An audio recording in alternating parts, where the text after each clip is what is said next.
Have you ever tried to buy an item only to find it is on backorder? Here is what that status actually means for your wallet.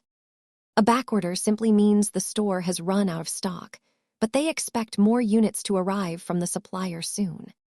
Retailers usually process your payment upfront when you place the order, effectively holding your money until the item is ready to be sent. Items typically end up on backorder due to supply chain bottlenecks, manufacturing delays, or when demand suddenly far exceeds the company's current inventory. Do not confuse backorder with being out of stock. Backorder means it is coming back, while out of stock means it is gone indefinitely.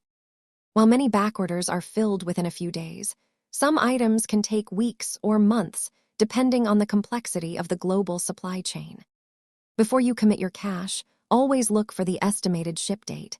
If it is too far out, you might want to consider alternatives. Understanding backorders helps you manage your spending better. Thanks for watching, and remember to keep your finances organized.